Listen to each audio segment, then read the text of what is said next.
공경이라는 제목으로 말씀의 은혜 받기를 원합니다. 제가 어릴 때 제 동생이 좀 짓궂었는데요. 부모를 공경하라. 이 성경을 읽을 때 부모를 공격하라. 이렇게 그렇게 읽어가지고 온 가족들이 웃었던 기억이 있습니다. 여러분, 대한민국은 짧은 시간 안에 산업화와 민주화를 이루었기 때문에 엄청난 변화를 많이 겪었습니다. 그렇기 때문에 한국 사회는 명암이 공존합니다. 한 교회 안에도 다양한 세대가 함께 살아가죠. 한 교회 안에도 적게는 50년, 많게는 100년의 역사가 공존하고 있습니다. 특별히 한 교회 안에 3세대가 살아가는데 첫 번째는 산업화와 민주화를 이룬 세대입니다. 국가의 발전을 위하여 몸을 아끼지 않고 인생을 들였던 우리 어르신들의 세대입니다. 우리는 50년이라는 그 짧은 시간, 서구가 200년 동안 이루었던 그 엄청난 역사를 우리는 이루었습니다. 그 세대들은 자신들의 감정, 자기들의 아픔을 느끼기보다 민족의 발전을 위하여 자신을 들였던 그런 세대입니다. 두 번째는 경제적 발전과 교육의 혜택을 누린 세대입니다. 주로 X세대, 신세대라고 하는데요. 이 세대는 앞선 세대를 통하여 이룬 경제 발전과 교육의 혜택을 많이 받은 세대입니다. 그리고 요즘 젊은 세대는 MZ 세대라 하죠. 밀리니얼 세대라 해서 M, 그리고 Z세대, 이 전체를 MZ 세대라고 합니다. 특별히 출산율이 감소하고 있는 시대 속에 태어난 아이들이 바로 MZ 세대. 그래서 우리 한 교회 안에 여러분 서구의 200년의 역사가 50년에 압축되어서 세 세대가 동시에 살아가고 있는 것이 바로 한국 사회고 한국 교회입니다. 그래서 설교를 할 때마다 저는 어느 세대에 맞춰야 될지 참 역사적인 고민이 저에게 많이 있습니다. 특별히 한국 사회는 모더니즘 사회를 금방 지나서 포스트 모던으로 접어들게 되었는데, 그러다 보니까 전통적인 사회적 가치를 이제는 해체하는, 포스트 모던 사회의 가장 큰 특징은 해체하는 겁니다. 프랑스의 철학자 자크 데리다라는 사람이 해체라는 개념을 이야기했는데요. 기존의 관념, 기존의 관습, 전통을 부수는 것이 바로 포스트 모던 사회입니다. 물론 새로운 것을 시도하는 것은 참 좋은 일입니다. 그렇지만 새로운 것을 너무 추구하다 보니까 진정으로 우리가 놓치지 말아야 할 가치마저도 결국 잃어버리게 되었는데, 그것이 바로 저는 권위라고 생각합니다. 우리 한국 사회가 군사 독재를 통해 한동안 권위주의 사회였죠. 여러분, 서울의 봄 영화 보셨습니까? 예, 서울의 봄 영화 보면 우리 딸이 보더니 아빠 열받더라고. 예. 여러분, 그 군인들에 의해서 민주주의가 찬탈하게 된, 그래서 나중에는 문민정부가 들어와서 군인들이 여러분 쿠데타 할 수 없도록 법적으로 다 바꾸지 않았습니까? 우리 한국 사회가 그렇게 역사적인 발전을 했는데, 물론 권위주의 시대 속에 권위주의를 통해서 우리는 사회의 발전을 이루기도 했지만, 권위주의에 대한 지나친 반발감 때문에 우리가 놓치지 말아야 할 권위마저도 잃어버리게 되었다는 겁니다. 여러분, 과거에는 선생님들의 권위, 목사님들의 권위, 그리고 우리 어른들의 권위를 늘 존중하고 살았습니다. 그렇지만 오늘날은 이 권위에 관해서 이야기하면 사람들은 꼰대라고 생각합니다. 그렇기 때문에 권위에 대해서 말하는 것 자체가 조심스럽죠. 저는 오늘 이 사라진 이 권위의 가치를 우리가 회복하기를 바라는 마음으로 회복할 가치, 부모 공경이라는 제목으로 말씀의 은혜 받기를 원합니다. 첫 번째, 회복할 가치는 부모 공경입니다. 한번 따라 합시다. 회복할 가치는 부모 공경입니다. 하나님께서 십계명 율법을 주실 때 두 돌판을 주셨습니다. 시내산에서 언약을 맺으시고 두 돌판에 십계명을 기록해 주셨는데, 1계명에서 4계명은 바로 하나님 사랑에 관한 말씀이고, 5계명에서 10계명은 인간 사랑, 이웃 사랑에 관한 말씀입니다.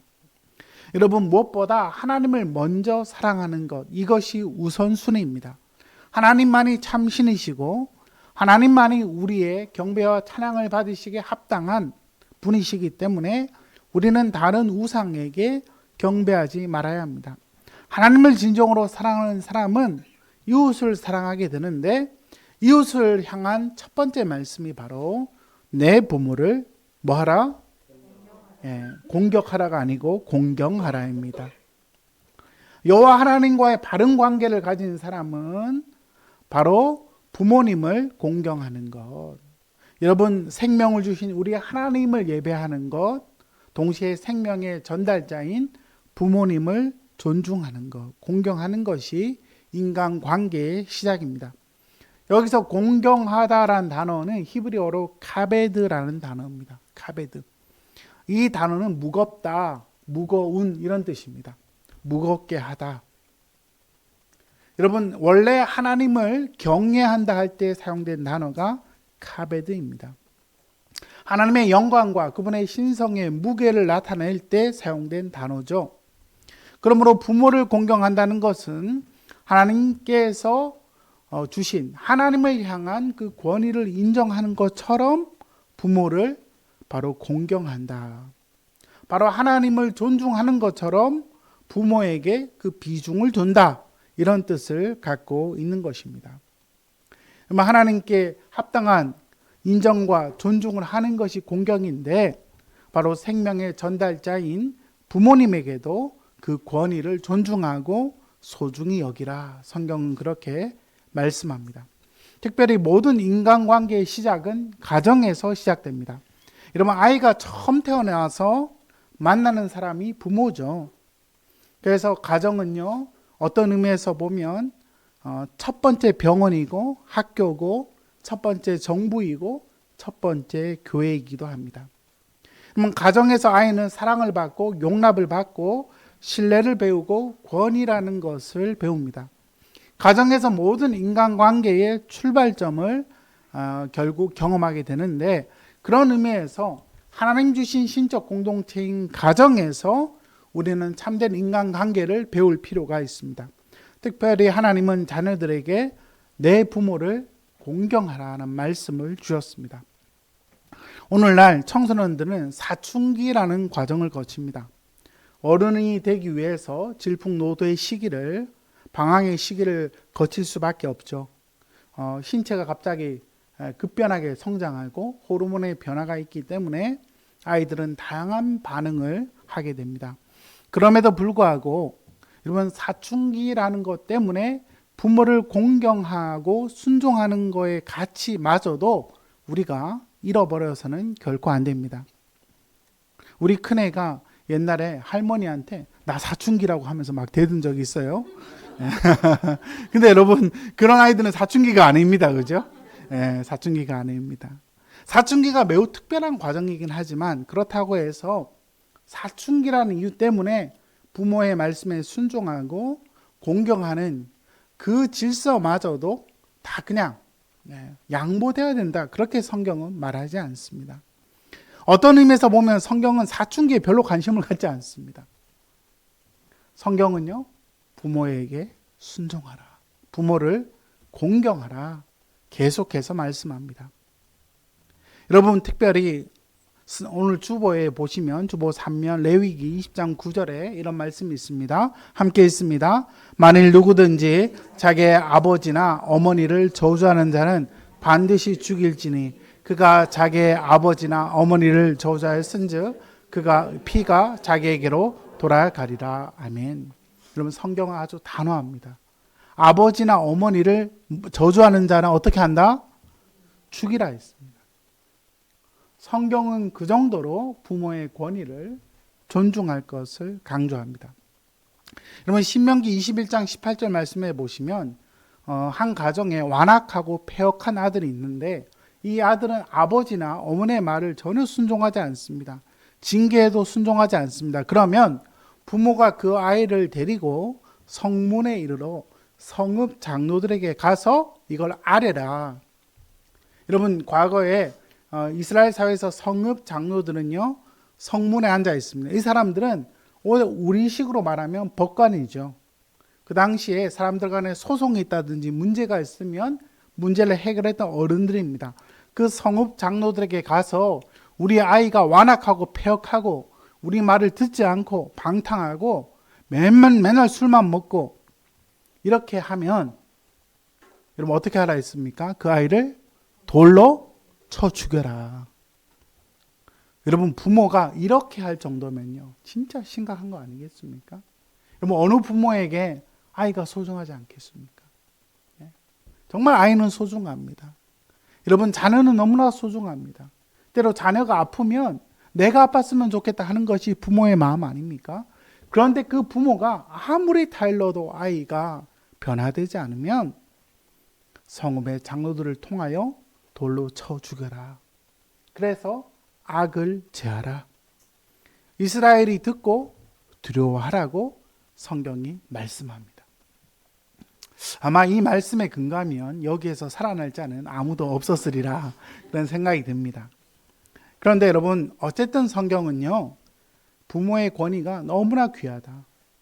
우리가 정말 목숨을 걸 정도로 부모의 권위에 순종하는 거에 우리가 힘을 써야 한다 성경이 말씀합니다.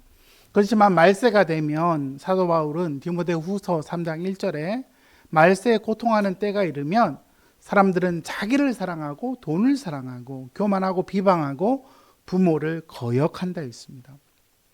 여러분 말세의 특징은요 부모를 거역하는 특징이 있습니다.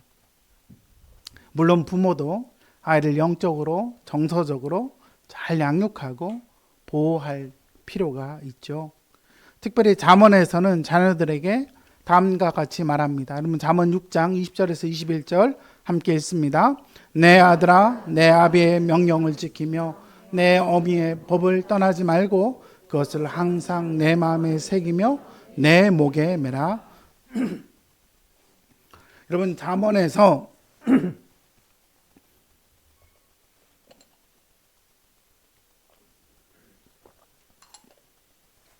아버지의 명령을 지키고 어머니의 법을 떠나지 말고 항상 마음에 새기고 내 목에 매라고 말씀합니다. 여러분 성경의 이 가시는요 부모의 권위와 부모의 말씀을 존중할 것을 계속해서 말씀합니다.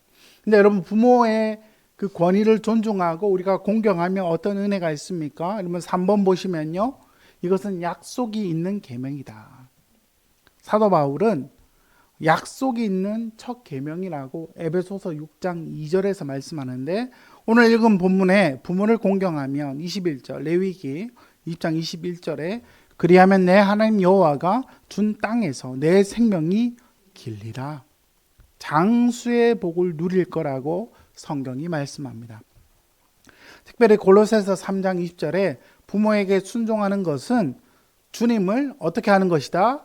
기쁘시게 하는 것이다. 주 안에서 기쁘시게 하는 거다. 에베소서 6장 1절에 부모에게 순종하라 이것이 옳으니라. 출애굽기 20장 12절은 결국 부모에 순종하는 공경하는 삶은 장수의 복을 누릴 것을 우리에게 말씀합니다. 여러분 물론 부모에게 순종하는 것이 쉽지가 않습니다. 그렇기 때문에 성경은 우리를 격려합니다. 부모에게 순종함으로써 큰 복을 받게 된다고 말씀합니다. 특별히 약속의 땅에서 계속 살 수 있는 보장이 바로 부모 공경입니다. 오늘날 시대는 100세 시대가 돼서 장수하는 게 꼭 복일까? 그런 생각이 들죠. 제 친구 하나는 굵고 짧게 살아야 된다. 맨날 그 얘기 했어요. 굵고 짧게 살아야 된다. 오히려 길게 사는 게 오히려 아프고 해서 길게 사는 게 별로 안 좋아 보일 수도 있습니다. 그런데 이 본문의 맥락을 우리가 잘 기억하면 출애굽기 신의 산 언약의 말씀은 향후 가나안 땅에 들어가서 하나님 말씀대로 살 하나님의 백성들의 율법이고 법전입니다. 가보지 않은 인생길을 가는 자에게 부모를 공경하면 앞으로 장수하고 하나님이 보장하시는 생명을 누리게 된다.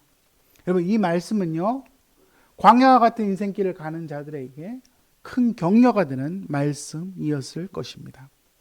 그러면 장수가 의미하는 것, 단지 오래 산다 이런 뜻이 아니고요. 중요한 것은 이것은 하나님의 충만한 축복을 누리며 산다는 것입니다. 단지 몇 살까지 산다 이 말이 아닙니다. 최소 90세는 보장돼야 된다 이 말도 아닙니다. 간혹 이러면 일찍 가신 분들은 불효했나 그 말도 아닙니다. 여기서 장수한다는 것은 하나님의 충만함을 누리며 사는 것을 의미합니다. 여러분 땅에서 잘 되고 장수한다. 사도 바울은 그렇게 말씀하죠. 근데 여러분 부모를 공경하는 사람이 세상에서도 잘 될 수밖에 없습니다. 왜냐하면 부모가 처음 경험하는 인간관계의 대상이기 때문에 부모님을 사랑하고 존중한다는 것은 직장 가서도 권위자를 존중하고 사랑하고 잘 지낼 가능성이 큽니다. 그렇지 않겠습니까?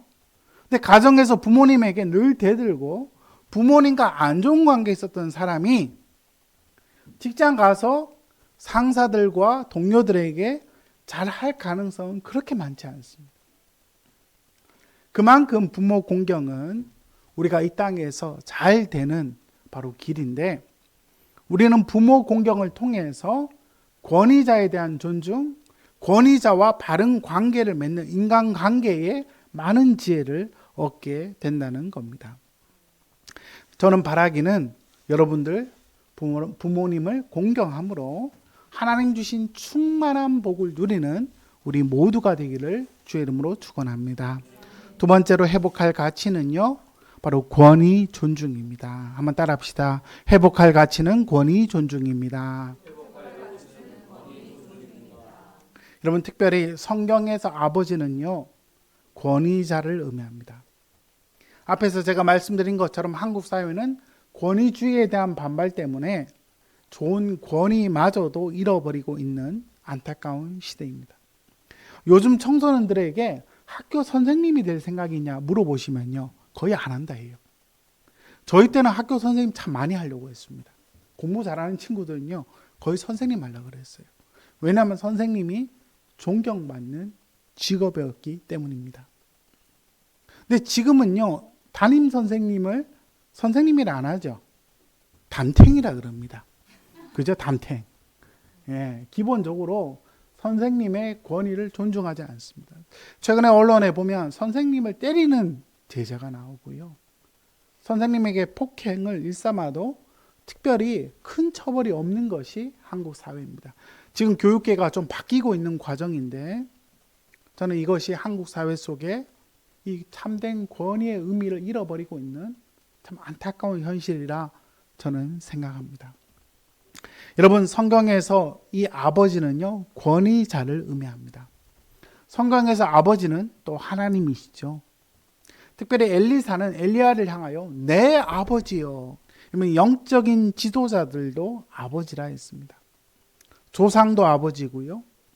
그래서 궁극적으로 권위자를 총칭해서 우리는 아버지다 그렇게 말할 수 있습니다. 여러분 주보 3면에 보시면 우리 종교개혁 정신을 담은 요리문답이 있습니다. 이 요리문답은 요리책이 아니고요, 교리책입니다. 이 요리가 교리를 가리키는데 웨스트민스터 소요리문답과 웨스트민스터 대요리문답이 있습니다. 소요리문답은 1647년에 쓰여진 어린이들을 위한 교리문답이고요.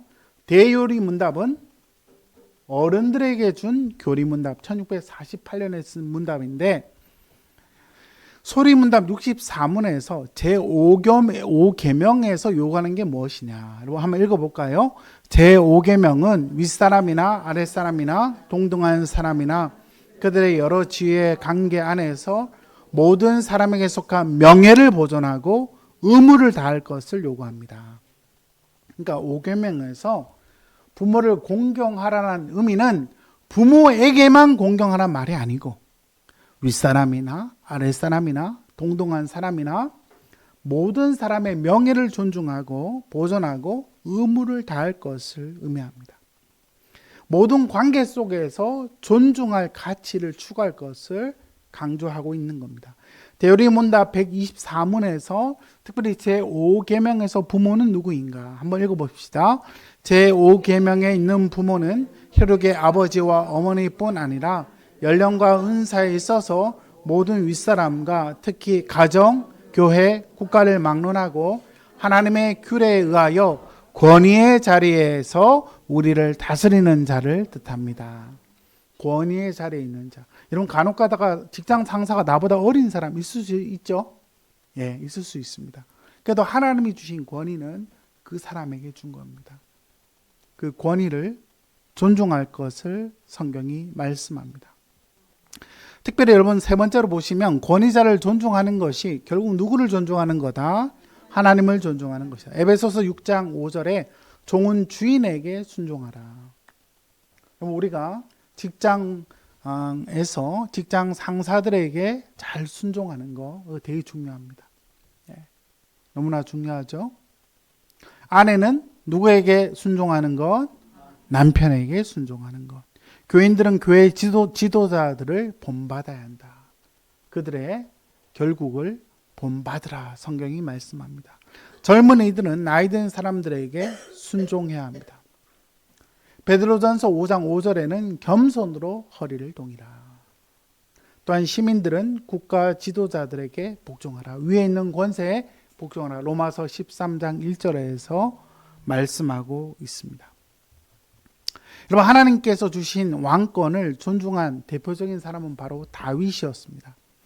다윗은 골리앗을 무찌른 이후부터 사람들이 노래하기를 사울이 죽인 자는 천천히고 다윗이 죽인 자는 만만이라 했습니다. 그때부터 사울 왕은 시기와 질투로 다윗을 미워하기 시작했습니다. 그렇지만 다윗은 사울을 존중하고 악기를 연주함으로 사울에게 붙어있는 악령이 사라지도록 돕습니다. 어떠한 명령에도 순종함으로 대합니다. 근데 여러분 사울 왕은요 이렇게 분노와 미움과 악령이 가득하니까 다윗을요 어떻게 합니까? 창으로 던져서 죽이려고 합니다. 근데 여러분 다윗이 너무 빨라가지고 다 피해요. 네, 피합니다. 그리고 여러분 그 다윗을 잡기 위해서 군대를 동원해서 여러분 군대를 동원하려면 적군과 싸워야 되는데 다윗을 죽이려고 군대를 동원하고 수색하고 다윗을 생포하려고 합니다. 다윗은 몇 번이나 사울을 죽일 수 있는 기회가 있었지만 여러분 다윗은 뭐라고 말합니까? 하나님이 세우신 영적인 권위를 존중함으로 바로 사울을 죽이거나 그렇지 않고 결국 그 권위를 끝까지 존중하고 그렇게 살아감을 성경은 우리에게 말씀하고 있습니다. 여러분 우리가 경험하는 권위자들이요 우리와 맞지 않을 수도 있습니다. 네. 여러분 우리가 힘들 때는요 누구를 묵상하면 좋을까요? 예, 다윗을 묵상하십시오.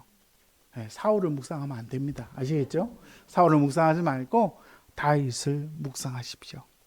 하나님께서 완전하진 않지만 그들에게 권위를 주었음을 우리가 잊지 말아야 합니다. 간혹 가다가 내가 뽑은 사람이 정치 지도자가 안 될 수도 있습니다. 그렇죠? 그래도 그 사람을 위하여 기도해야 합니다. 여러분 우리가 그들을 존중할 때 여러분도 존중을 받게 될 것입니다. 간혹 가다가 부모님을 일찍 여인 경우도 있습니다. 그래서 이 가정의 달마다 부모에게 순종하라는 말씀이 좀 어려운 분들도 계실 수 있습니다. 제가 아는 한 목사님은요 어릴 때 아버님이 돌아가셨어요. 고아로 컸습니다. 고아로 컸고 사람들에게 자기가 고아로 컸는지 밝히기가 부끄러웠다고 합니다. 근데 복음의 은혜를 받고 나의 아버지가 하나님이 되신다고 생각하니까 나는 아버지가 없다. 늘 그런 마음을 갖고 살았는데 하나님이 내 아버지라고 생각하니까 그 마음속에 엄청난 위로와 소망이 흘러나왔다. 그렇게 제가 간증하는 걸 들은 적이 있습니다. 여러분 혹시 가족 중에 부모님을 일찍 여인분들이 계신다면 하나님이 우리의 완전한 아버지가 되셔서 하나님이 우리의 완전한 어버이가 되셔서 여러분을 인도하고 계심을 믿으시기를 바랍니다. 간혹 가정에 아픔이 있는 분도 있을 줄 압니다. 남들에게 말하기 힘든 눈물과 오랜 기도의 제목을 갖고 계신 분들도 계실 겁니다. 그렇지만 여러분에게 생명을 주신 부모님을 늘 사랑하고 기억하고 기도하는 것이 결국 여러분 자신이 잘 되는 길임을 우리가 기억하면 좋겠습니다.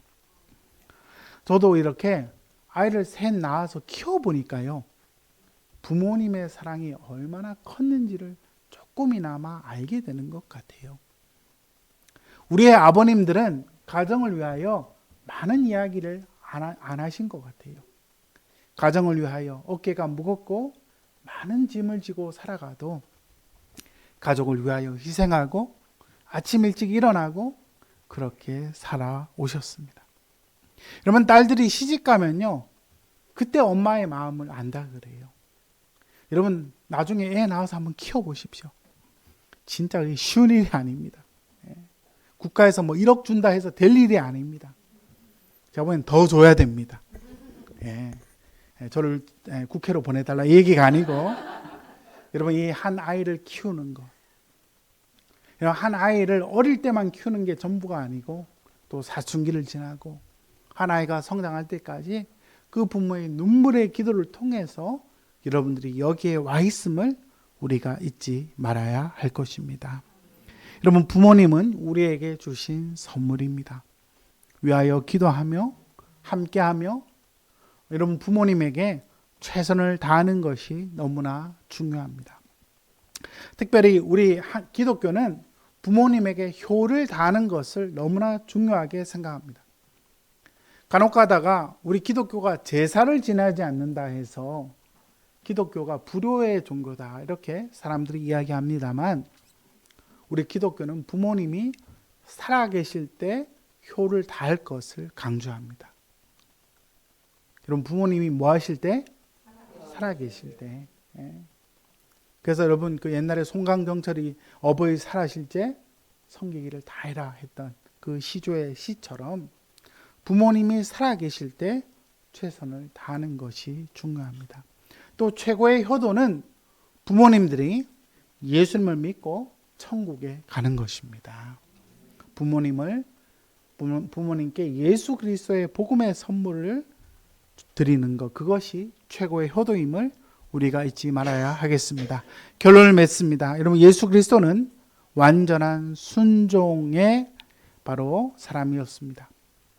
예수님은 완전한 순종의 삶을 살았던 분입니다. 어버이 주일이 될 때마다 우리 안에 부족함이 다 있을 것입니다. 이럴 때마다 우리가 예수님의 완전한 순종을 묵상하기를 원합니다. 누가복음 2장 51절에 예수님과 가족들이 성전에 올라갔는데 예수님이 사라졌지 않습니까? 그 사건 이후에 예수께서 함께 내려가사 나사렛에 이르러 어떻게 살았다? 순종하여 받드시더라. 여러분, 예수님께 요셉과 어머니, 육신의 어머니인 요셉과 어머니도 다 완전한 분들은 아니었을 겁니다. 그렇지만 주님은 육신의 어머니에게 순종함으로 섬겼습니다. 십자가에서 바로 임종이 얼마 남지 않은 그 시간에 요한복음 19장 27절에 그 제자 요한에게 이렇게 말합니다. 보라, 내 어머니다. 그래서 요한은 그때부터 그 제자 요한이 어머니 마리아를 대신 모시게 됩니다. 여러분, 예수님은 마지막 십자가 상에서도 홀로 되실 어머니를 제자 요한에게 부탁하셨습니다. 그래서 여러분 요한은요, 나중에 에베소에서 목회를 할 때 어머니 마리아를 모시고 목회를 했고요. 그래서 그 에베소 교회에 가면 요한의 무덤도 있고 마리아의 무덤도 거기에 있습니다. 어버이 주일을 맞이해서 우리는 누구나 부족함을 느낍니다. 그렇지만 우리 주님께서 완전한 순종을 하셨고 또한 우리의 죄를 대신하여 십자가에 죽으셨기 때문에 우리 구주 예수를 믿는 자마다 그리스도의 완전한 순종이 또한 우리의 순종이 될 것입니다. 여러분, 하나님의 권위를 인정하고 죽기까지 순종하신 예수님 따라 우리의 부모님, 권위자들을 하나님의 권위로 인정하고 하나님의 선물로 인정하고 여러분이 앞으로 잘 되는 그런 축복의 주인공 될 수 있기를 예수 그리스도 이름으로 축원합니다. 아멘. 주신 말씀